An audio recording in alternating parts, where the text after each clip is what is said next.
Colleague, we move on to item 7, which is equal treatment of persons irrespective of religion, belief, disability, age or sexual orientation.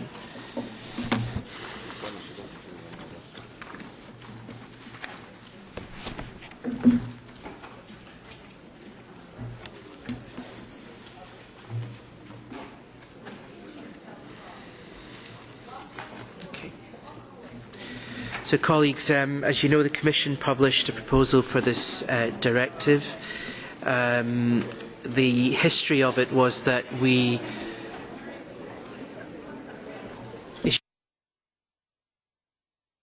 Okay, colleagues, we're just going to pause for just a few seconds while the rapporteur is on her way.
Colleagues, our rapporteur is here now, so thank you for your patience. We can begin on the point 7 now, and if colleagues who are here for this point can please settle down, I'd be grateful. Thank you. So, colleagues, as you know, the Commission published a proposal for the directive on equal treatment of persons irrespective of religion, belief, disability, age or sexual orientation. And this is known, again for new colleagues, this is known as the Horizontal Anti-Discrimination Directive of 2008. In April 2009, the Parliament adopted its first reading position, and at that time the rapporteur was Catalin Buitenweg. And during the 7th legislative term, the rapporteur at that time was Mr. Romeva Rueda, and now our rapporteur for the file is Ulrika Lunacek, who just arrived. So, Ulrika, you're going to now give us an update.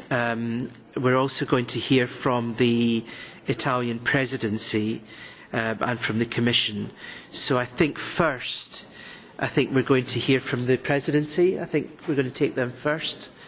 So Mrs. Viglietta, I think we're going to take you first, please, to give a report from the presidency. Thank you. Grazie. Thank you.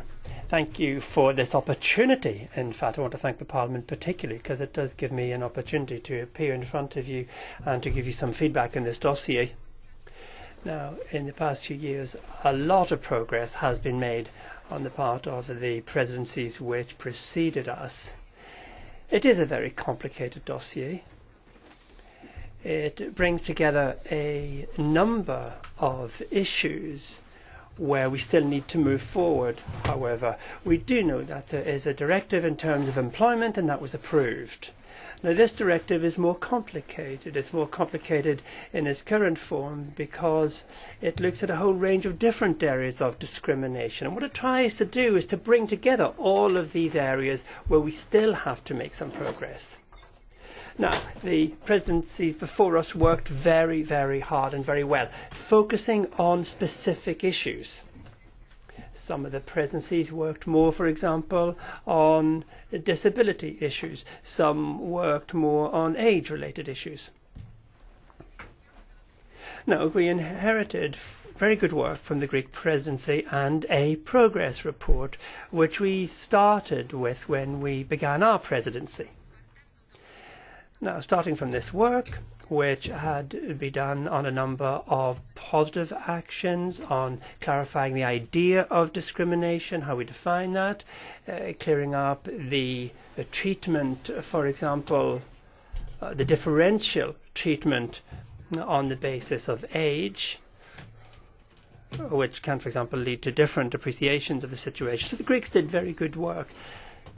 However, there are, I would say, 4 main questions which remain open at the moment, and these still haven't been clarified in Council because Article 19, as you know, requires that we find unanimity between the 28 countries. So the 4 questions are the scope in general, the anticipative measures that look, for example, as accessibility in the field of disability, the whole issue of subsidiarity and how we split the competencies up between the European and national level, and then a 4th area which looks at legal certainty for the overall directive. Now, these are 4 points where we started work on. We've had a number of working groups.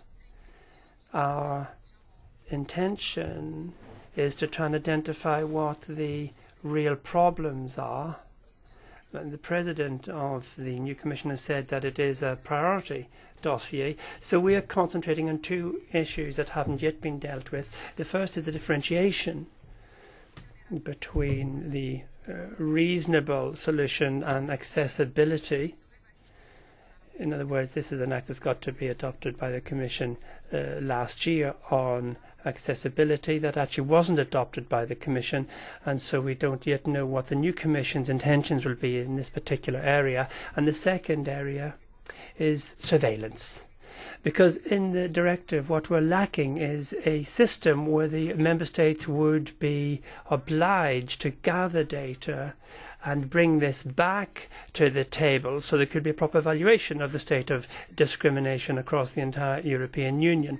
So I would wind up, because I want to try and be brief, and because you yourself as a committee will be adding a number of other views, the Italian presidency, over and above these two issues that I've just mentioned, disability and surveillance, have given themselves two other priorities. The first is to promote the idea of a rereading of the entire text. In other words, all of us have perhaps lost through the process of the work the general intention of the directive. Because I said at the beginning, it is complicated. It looks at a whole range of different areas of discrimination.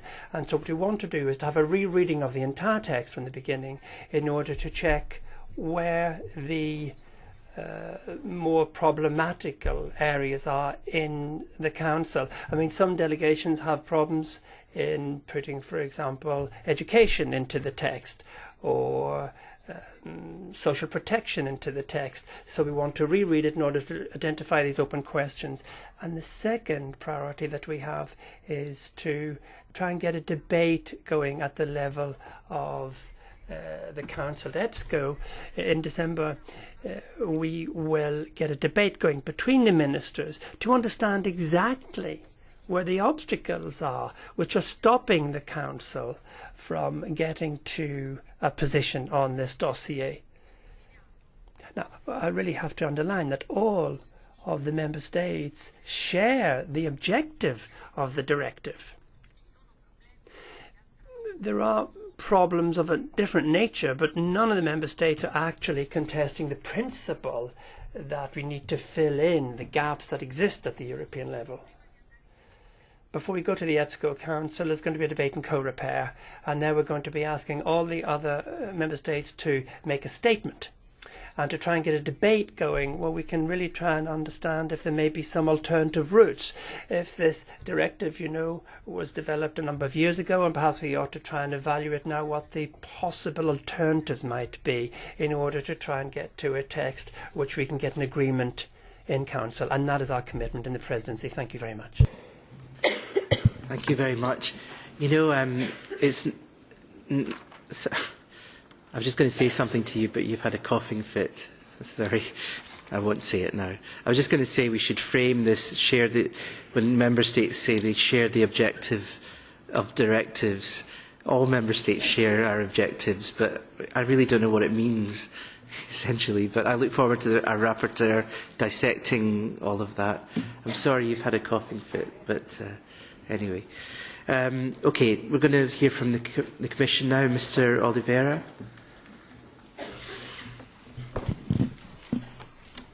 Thank you, Mr. Chairman, and good morning, honourable members, ladies and gentlemen. Well, my intervention is very simple. I would like just to confirm what you know, which is that the Commission expressed its clear political commitment to the adoption of this directive recently. We think that this directive is necessary. We believe that the proposal makes sense, and if it's necessary to improve it, it can be improved. As you know, President Juncker, here before this Parliament, has explained that he will try to convince reticent member states in the Council to adopt it within the Council, to approve it in the Council, and our Commissioner for Justice, Consumer Affairs and Gender Equality, Mrs. Vera Jourova, also expressed the willingness to work on this file as one of the priorities for our mandate. We would also like to make a reference to the Italian presidency. The Italian presidency has been making remarkable work in difficult circumstances. We have been working very closely with it, and it has built up on the work of previous presidencies to make the text of the directive more and more perfect from a technical perspective. We also have had the pleasure of meeting Mrs. Lunacek, Vice President of the European Parliament, and we look forward to work with her further in the near future. But I would like also to point a couple of aspects of this file. I think it's also important to note the fact that the shadow rapporteurs that have been selected to follow this proposal show the interest of the different groups of the Parliament on this file. And a last point would be to ask your support in the near future. As you know, the European Parliament has asked for this directive, has always supported the Commission in its work, and I would like to remind the admirable work of Ms. Catalina Buitenweg, which led to the adoption by a comfortable majority of a resolution in favour of this directive, and of course without forgetting either the work of the previous rapporteur, Mr. Raúl Romeva i Rueda. We really believe that if the directive will be adopted one day, it will be because the European Parliament has made a considerable effort to support the Commission and to support its adoption in the Council. So we ask you to continue on the same line. Thank you, Mr. Chairman. Thank you very much. Okay, now we go to our rapporteur, Ulrika Lunacek. Ulrika. Thank you very much, Chair. And yes, as the new rapporteur on the topic, I'm glad we have it on the agenda now. And I'd also like to thank the Italian presidency for putting quite a lot of effort in really moving ahead. And also, of course, to the Commission for the support and the cooperation we have been having in the past. The question to me here is simply, why do some member states not see the principle of equality that has to be enshrined and implemented? Because that we have in the treaties. And I hear you well from the presidency, Madam Villeta, and I know you believe in that, but the question of, as the chair has said, all member states share the principle of anti-discrimination. It simply leaves me with the question, then why do they not move ahead? And my impression is, having followed the dossier also over the last years, it's not anymore a question of technicalities. It's not anymore a question of legal clarity. It's not anymore a question of this detail or the other. And if the Commission says the text can be improved, well, yes, but that's not the point. The point is political will. And that has been shown by the Italian presidency and by some others before. The real question really is, how do we get those governments that are reticent to move ahead? And I'd like to give you some examples why I think, of course, that's not the technical questions, but it's a question of policies and politics. And the question, as I said, of equality. We have in the Employment Directive, there everybody, no matter what his or her discrimination grounds are, have to be treated equally. That's a fact.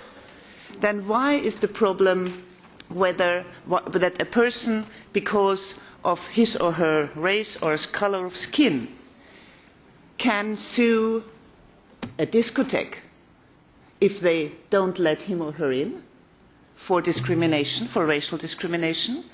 But let's say a person in a wheelchair or a gay couple cannot sue that discotheque because they don't let them in. This is discrimination between different sort of groups who are discriminated. And what we demand is equality, as is enshrined in the treaties.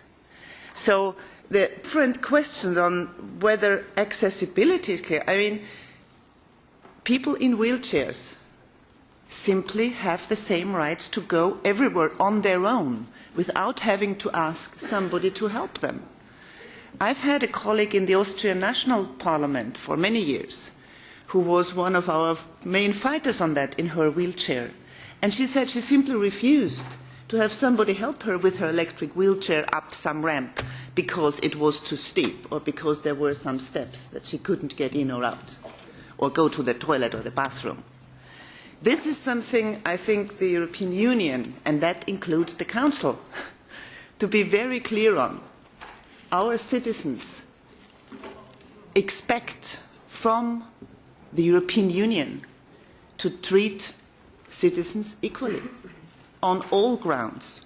So I think my request and my demand also to members of the Parliament here now, it is important that you also, those of you who are from parties that are in government at home, please talk to them, convince them that this is about citizens' rights.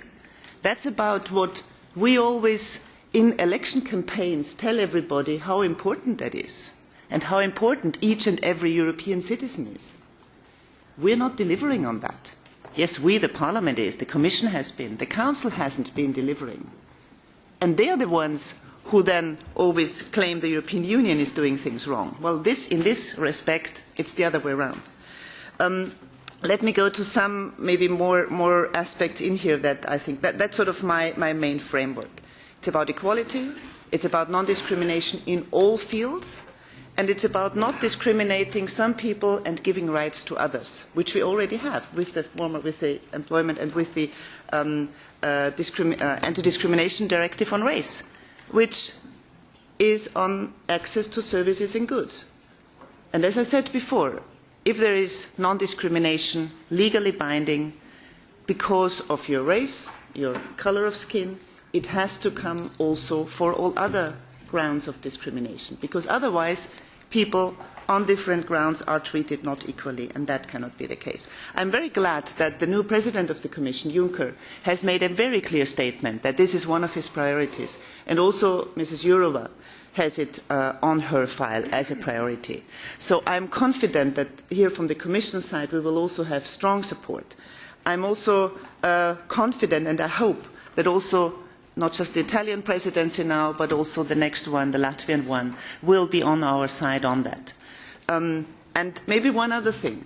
Sometimes some governments, and if I remember well, it was the German one for many years, has been arguing it costs too much. And yes, of course, accessibility, especially for people in wheelchairs, but it also, you know, we talk about people in wheelchairs.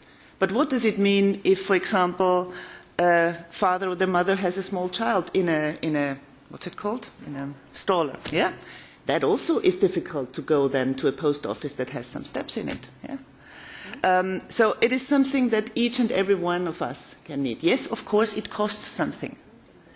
But what are the costs if people are discriminated against? That causes difficulties for individuals to live their lives, their private lives, but also their professional lives in full. And I don't like that argument, but sometimes it's necessary to use it. And sometimes it's necessary to use it because that's also costs for society and for the economy, if you want so. Because if people with all their talents and all their potential cannot live their lives fully, also their professional lives, because they are discriminated in their access to goods and services, that also harms all of us. So I think that should also be taken into account. There has been a study already, some impact assessment done by the Parliament on that. I think we need to go further on that to see really what are the costs of not implementing. And I'm quite sure, without having the data now, that they could be equally the same as the cost of implementing. So the cost factor is one that also in times of crisis we should not allow governments to use on discrimination. So, because I want to hear others as well, and sorry for being a bit late at the beginning, I'll stop here now and again thank the Italian presidency for pushing forward, thank the Commission to be on our side, and I hope we as parliamentarians will go ahead, and I'm really looking forward to also talking with colleagues here in the Parliament of how to really get those governments, where some of us are in parties that are in government, really how we get them to move ahead, to make equality not just a principle, but an everyday right for every citizen of this European Union. Thank you. Thank you very much, Ulrika. So we've got all our shadows are all here to, again, dissect what the presidency and to some extent what the Commission have said. Sorry, I know our colleague from the Italian presidency, Mrs. Viglietta, you had a sort of coughing fit when I made my remark. I wasn't asking you a question. I was just saying that the presidency always says that you shared the objectives and the principles. You know, I was just making that comment. Mrs. Lunacek made a similar comment. It was just a comment, so it didn't require an answer, really. We were more interested in what the practical progress then was for the presidency, so it didn't require an answer. So just before I take the shadows, who are all here, Mr. Bonney had indicated very early on, so please, I'll take you first, and then we'll ask shadows for their contributions, please. Thank you, Mr. Chairman. Equal treatment and non-discrimination are one of the most important principles of the EU, and we should do utmost to meet them. We are working on this file, and still some major issues remain unresolved. The objective of this directive is to ensure equal treatment for persons irrespective of religion or belief, disability, age or sexual orientation. And I don't think that this objective is questioned. We should all strive to achieve this goal. I believe that the directive as such leaves enough room for the national competencies of the Member States achieving an objective of setting standards to combat discrimination. But I think that we should support much more stronger promotion of the directive and the values which exist in this directive. That is why I hope that we can finish work on this instrument and that the procedural issues will not stand against providing our citizens with the equal treatment. In addition, I wish the Italian presidency to solve those 4 unsolved problems, and I fully agree with the presidency that we need also to have the monitoring system of real implementation of the directive. Thank you. Thank you, Mr. Bonney. I would take our first shadow from the EPP, Corazza Bildt. Thank you, Mr. Chair. I also welcome that the Italian presidency has goodwill and efforts to break the deadlock in Council and that we start the mandate with this discussion because, of course, we share principles and values on this. Should we still, after so many years, discuss that we share those principles on anti-discrimination? Shouldn't that be obvious that in the European Union we are against discrimination and for equal treatment?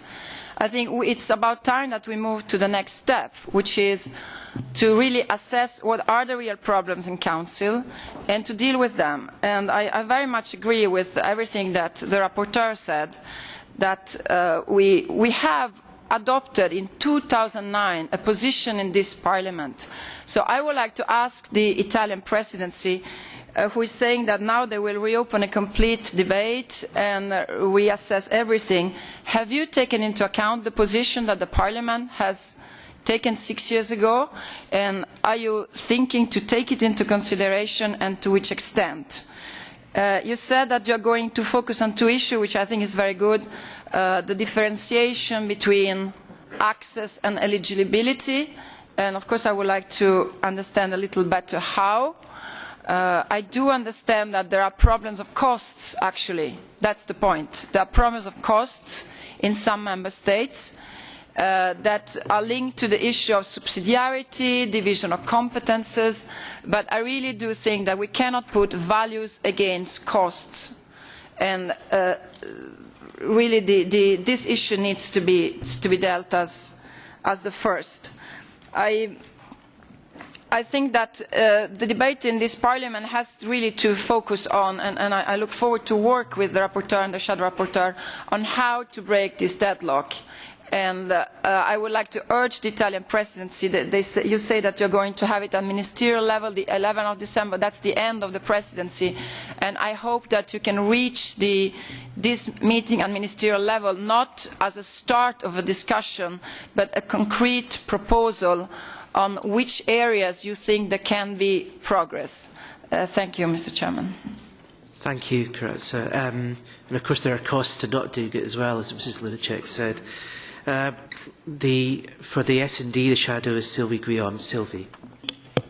Merci, Monsieur le Président. Moi aussi, je me... Thank you very much, Chair. I also welcome what we heard at the beginning of this debate, both from the Italian presidency and the rapporteur. And I also agree with what's said about the specific difficulties of this directive. I'm talking about progress and the scope. And I also agree with the Commission. I mean, yes, we here in Parliament want to help generate progress, but I do have some comments. First of all,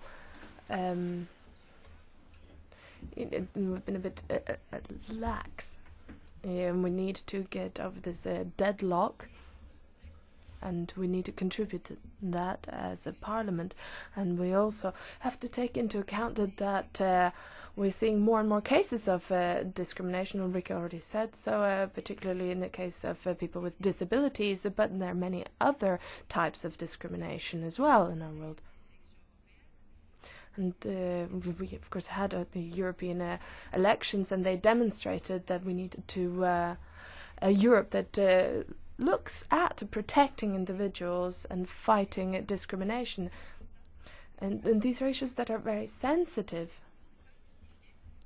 And it would be very difficult to justify to Europe's citizens that we're at this impasse in the current crisis, and we as a Parliament and as European institutions have to demonstrate that we're here to protect Europe's citizens. We have to show them that we're working. And then I have a couple of questions or comments. First of all, on some of the arguments put forth by member states on the impasse. First of all, the cost. Ulrike and talked about the burden of proof and that it should be reversed. Yes, I mean we have to look at the cost or the cost of not having such a text. And also the moral cost of not having such a text, because some people don't have access to certain services, healthcare, housing, employment. And there are existing cases of discrimination, and that leads to cost. And we need protection. Now, my second comment is that we've seen, a long-standing impasse, and there will be upcoming meetings at EBSCO and Coreper. But, what margin do we have? What scope is there for overcoming this? You're talking about the directive. I mean, can changes be made? Changes that will lead us out of this deadlock? What is your view? Can we use that to have a text? Because we really need one. Thank you. Thank you very much, Sylvie. Okay, so and for the Liberals, Sophie, you're the shadow. Thank you, Chair. And thanks to the representative of the Italian presidency and the European Commission and their support to this file. I've been a shadow on this report since not the previous mandate but the one before. This must be one of the longest running files in the European Union, and therefore, and I think it's been noted by other colleagues as well, what the representative of the Italian presidency said, all member states share the same objective. Well, apparently they don't, because how hard can it be? This House took a position in March 2009. I mean, they can just copy-paste it and adopt it. What's the problem? So, let's stop pretending. There are no technical difficulties with this file. It's a lack of political will. And let's recognise what's going on. Since 2008, since the initial proposals, The political reality, the political climate has changed, and a lot of parties that are in government today are under a lot of pressure of rising populist parties, racist, xenophobic, misogynist, anti-Semitic, homophobic, anti-Gypsy, anti-Semitic, have I already mentioned it, Islamophobic, and well, you know, you get the picture. That is the climate. I don't think you missed any out. I think. No, I'll check. I'll check the minutes, but I think I was pretty complete. Isn't that the real reality? Isn't that the reason why government parties are afraid to take steps? And I think, you know, if they're honest about this being a technical problem, why don't they all come forward one by one and state exactly their position? Because if they do share the objective of equal treatment, then it can be done very quickly. It can be done in an afternoon. As I said, I reminded you we started this process in 2008. It's now 2014. By when do the member states expect to close this file? How much longer do citizens of Europe have to wait? And you know, I hear that let's say the cost of equal treatment of people with a disability is used as a pretext. First of all, like Ulrike Lunacek, I mean, I fail to understand how somebody who can be productive and independent can be more expensive to the state than somebody who needs state support.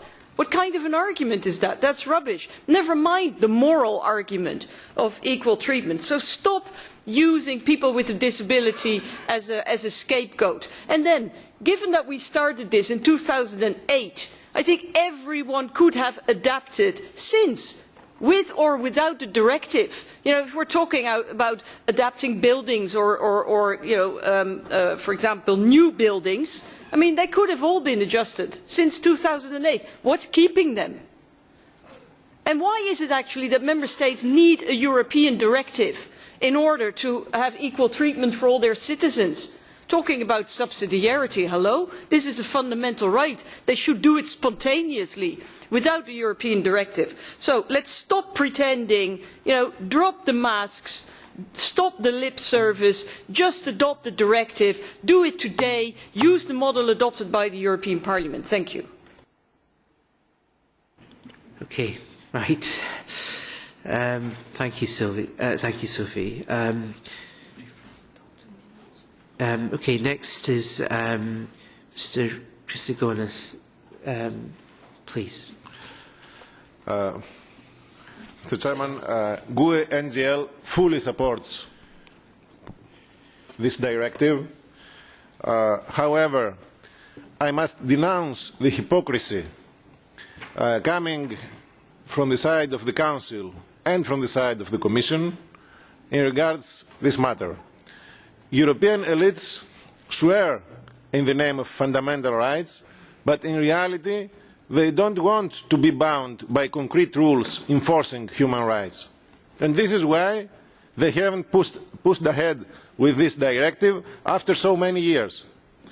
And let me give you one or two concrete examples of how European elites are understanding human rights and respect for equal treatment concerning the so-called memoranda and troika programs which are enforced upon certain member states.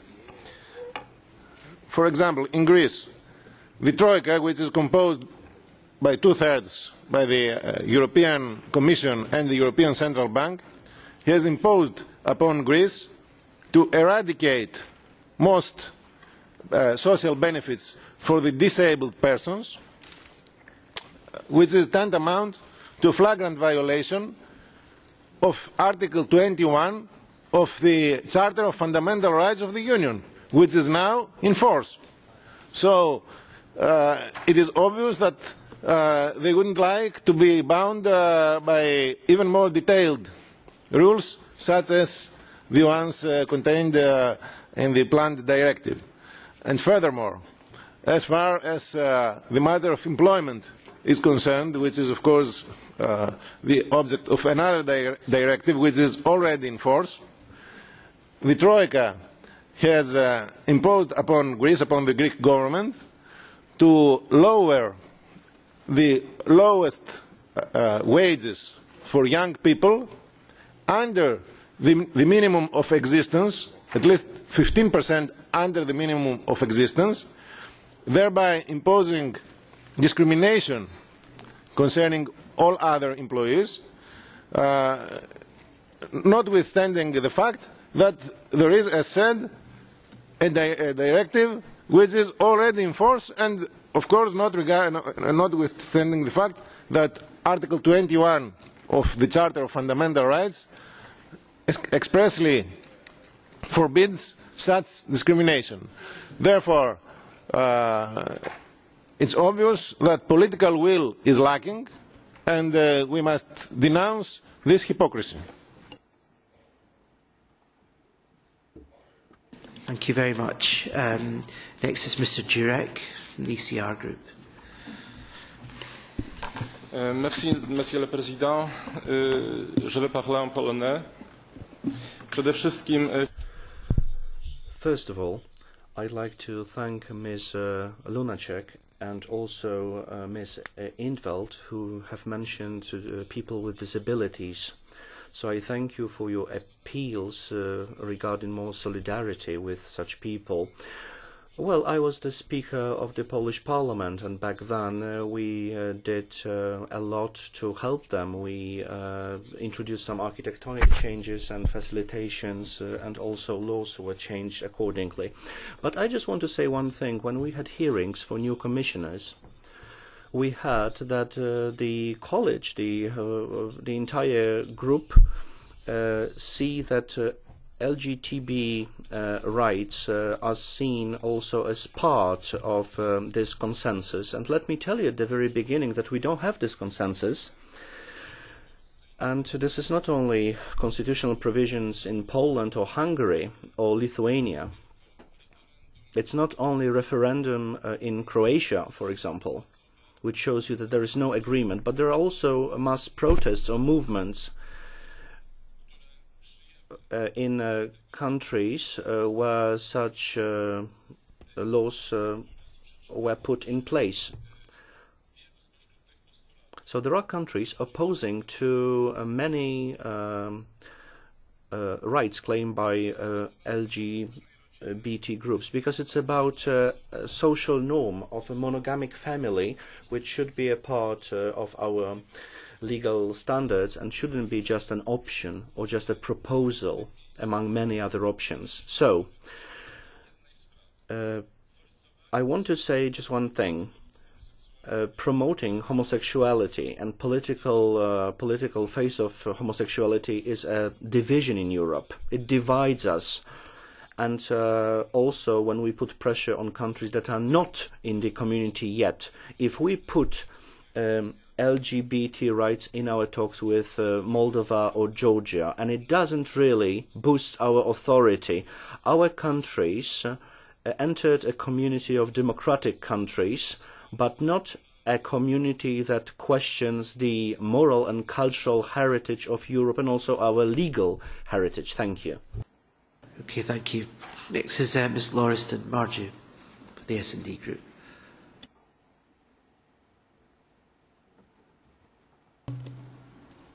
Thank you very much.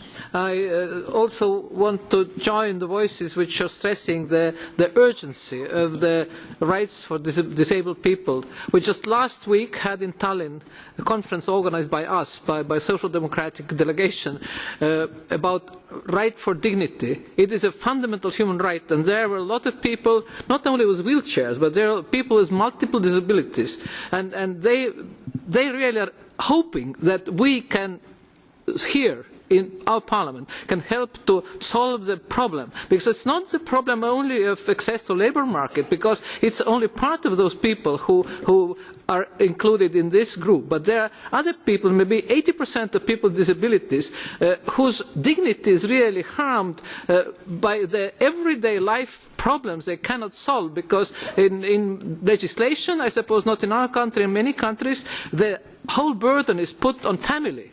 And the state really is feels it not obliged to help families with those children or those people up to the level which will ensure the dignity. It's a minimal level of help, but not the level which ensures the dignity of people with disabilities. And I suppose that could be our approach, the fundamental rights approach, the right for dignity for every person, persons with heavy disabilities, multiple disabilities, and so on. So it's true that if people with disability can work, then there is an economic side. But we have to understand that it's not about the economic side, it's about human dignity. Thank you, Margie. Next is Ms. Stevens. Helga. Dank u wel. Voorzitter, ik wil graag ook de collega's eraan herinneren dat personen met een beperking 10% van de... I would like to remind you that 10% of the population suffers from some kind of disability. And if we consider families and other affiliated people, those affected by a disability are quite many. We have to treat disabled people like full citizens with full rights. That is the sense of the directive. That won't solve everything, of course, but it is important to keep in mind that this is going to be a step in the correct direction. People with disabilities can contribute very much to our society, but we have to give them the chance to do so. How can we do that? We should avoid barriers. This starts with education and housing. There are social-cultural barriers that are numerous as well. Only in this way can we talk about full participation by people with disabilities. We need to focus as well on possibilities of access, because we're talking about obstacles and barriers that hinder participation in society. There is a convention in the United Nations on people with disabilities. Most of the member states have ratified that convention, so the European Union and the Parliament are already signatories for all of this. Often, however, a lot of talking is done, but concrete action needs to be taken. All of the member states have national legislation, and their authorities have to implement these practices, this directive and all of the practical norms, and adopt them as a model to follow. Every member state needs to consider this an issue of its own pride, so that we can finally talk about an inclusion policy. Thank you very much, Helga. Okay, next speaker, colleague, quite a few colleagues have asked for the floor now, so I'm going to try and end the speakers list now. But so the next speaker is Peter Niedermüller. Peter. Thank you very much, Chairman. I'm just saying some words in Hungarian because my Polish colleagues made some remarks on Hungary. Mikor a lengyel kollégám megszólalt, úgy éreztem, mintha visszamennénk 100 évvel az időben. I think it was my Polish colleague said something, and I thought that we dropped back 100 years in time. I want to say to him and say to absolutely everybody else that there's no family formation that has a monopoly that has to be accepted by absolutely everyone. There is no monopoly for a particular kind of family structure. It isn't that the European Union can reject the possibility of alternative family models. It's individual governments that reject alternative family models. We belong to a society that doesn't accept discrimination. We exclude nobody from their rights on the basis of their sexual orientation, because that is discrimination. When there's discrimination on the basis of sexual orientation, that is an infringement and a problem. And it's a very clear, in fact, injustice. Thank you, Peter. And now Mr. Ujajowski. Mr. Ujajowski. Panie Przewodniczący, Wysoka Komisjo, też będę mówił. Chairman, may I speak Polish?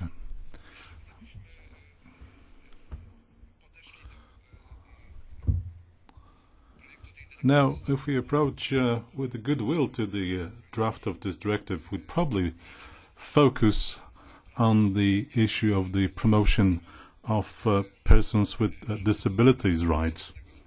Here there is no contest. Now, if the Commission were to provide us with a draft of a directive focused on the rights of the disabled, we wouldn't see a problem there. Unfortunately, I cannot agree with one of the previous speakers who accused some of the member states speaking about anti-Semitism and discrimination. Now, the Lisbon Treaty Declaration puts some trust in the member states and respects some constitutional traditions. We are of the opinion that some fundamental rights of a human being and the family are well put into practice in some of the member states. There are treaties in force. There are some traditional constitutional traditions which we must follow. Now, a case in point, Poland. We are against the ideology of LGBT. Now, the rights of a traditional family that the previous speaker touched upon is not one of the options available in terms of how the societies operate. These are the fundamental blocks of the European civilization since the Roman times, and we cannot. We must agree with Manifotus, who claim that this is a fundamental part of our civilization. Now, this anti-discrimination directive is a tool to impose on the member states some solutions which go against the grain of their constitutional traditions. And here lies the contest. Now, if we focus only on the people with disabilities, I think the progress is possible, and we could support this particular social group. And I'd like to support Mr. Jurek here. There is no contest concerning the LGBT ideology. We are against it. This is something that divides us, and this is a tool of ideological confrontation and not the way to develop a human being on this continent. Okay. Okay, colleagues, on that interesting note, we're going to sum up the debate. Colleagues, thank you for that debate. I think, again, for our new colleagues, you'll first of all note that this illustrates the breadth of the competence of our committee. We're dealing now with... Celia, have you got a point of order? Yes, I do have a point of order. I'm just thinking, is it okay to make any kind of statement in this room? No, not really, but... Is it okay to say things that are so humiliating to human beings that might be here, that might see us? Don't you think that we should reflect a bit on that and try to use some kind of clear rules in this House, in this committee, in order not to offend and make ourselves... We are losing our faces completely, and I feel embarrassed to be in this room. I feel that the air is simply not here for me to breathe anymore. Okay. Well, I think you've just made a statement about the previous comments, which I think, to be honest, it was self-evident to everyone. So I think you've now made your comment, which I think some colleagues will agree with. Yeah. I think colleagues were making their own opinion on that, so I'm not going to open a debate on it. I think you've made your point clear. I'm not going to open a debate on it, but I think you made your views clear, and I think other colleagues will agree with that. Okay, so I want to also not obscure the good points that were made in this debate as well, which I think are quite important, because this debate was on the Horizontal Anti-Discrimination Directive, and it would be a pity for the last comments to obscure those very positive points, and I'm going to ask Ulrika Lunacek to sum up that debate.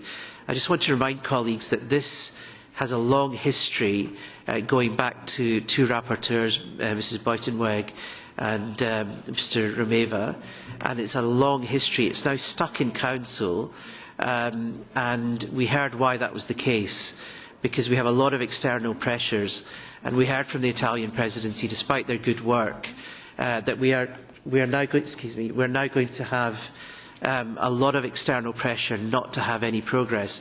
Now, across the political spectrum, I heard a lot of sympathy for elements of this horizontal anti-discrimination directive, yet we are going to have a situation where we're not going to have unanimity in Council. So a lot of hard work is going to be done by the shadows and, of course, the rapporteur, who we're going to hear sum up this debate.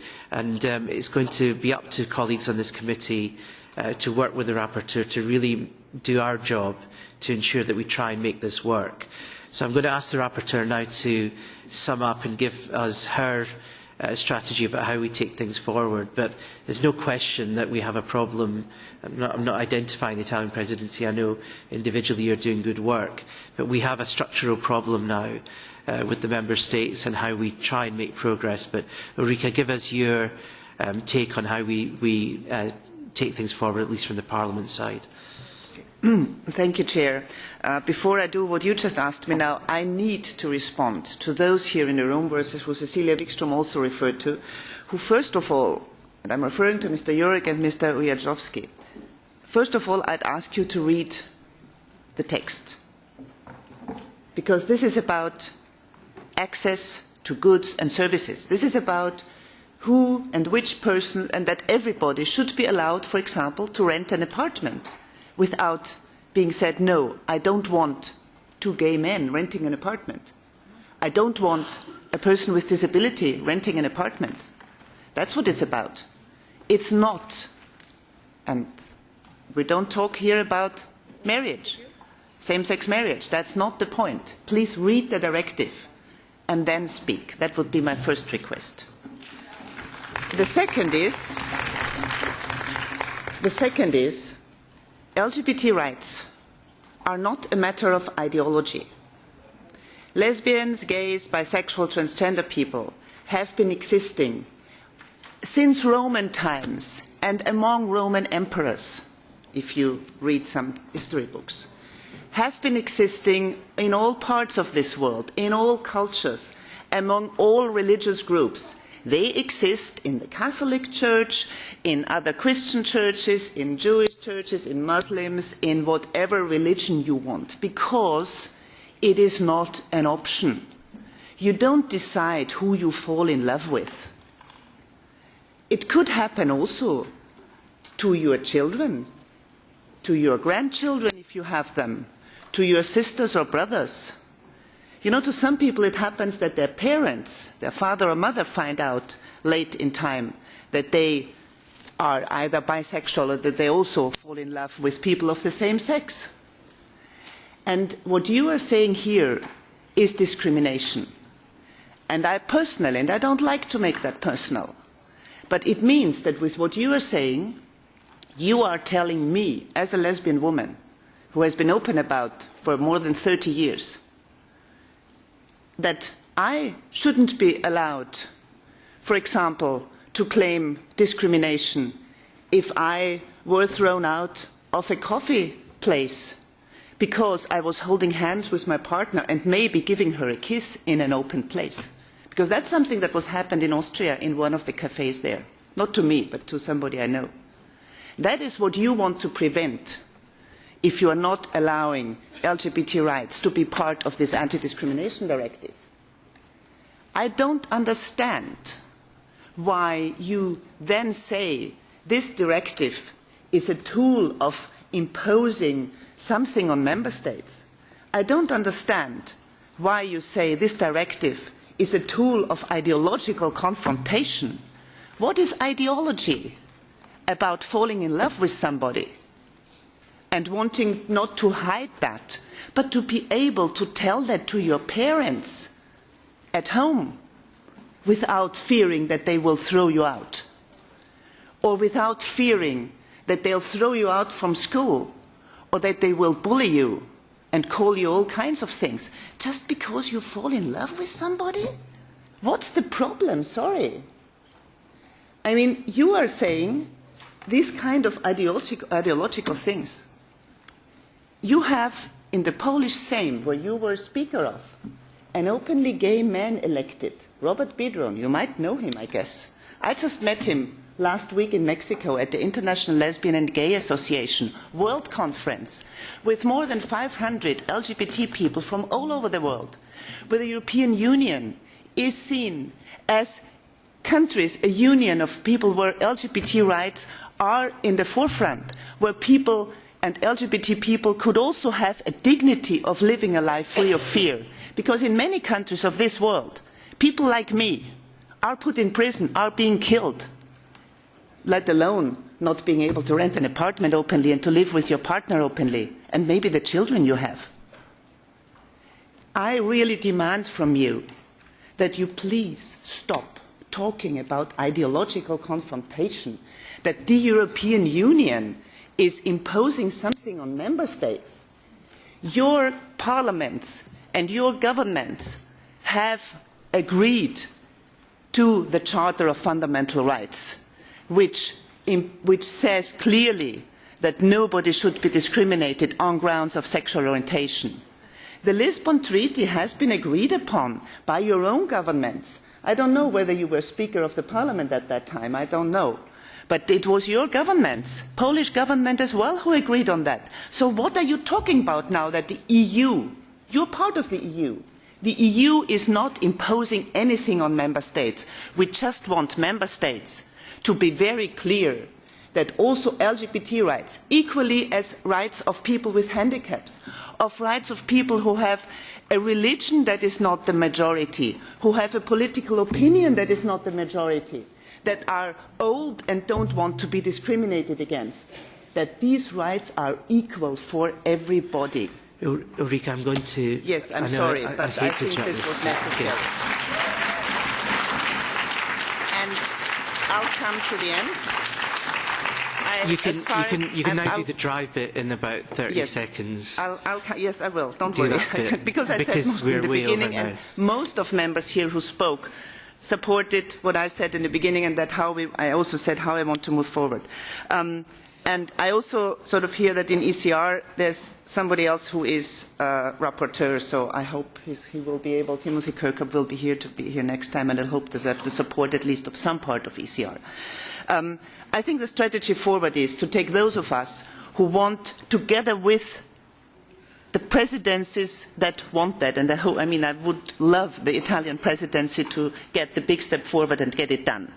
And I think for me, big part is to really make ourselves work with those governments that are those parties that are in government who are hesitating, who are resistant to that, to really talk with them. And I will talk with all shadows and also with those MEPs who I know are willing to cooperate on that. We have to go there, and we have to also make it, what I said in the beginning, a matter of costs. It's not about costs, it's about dignity and equality.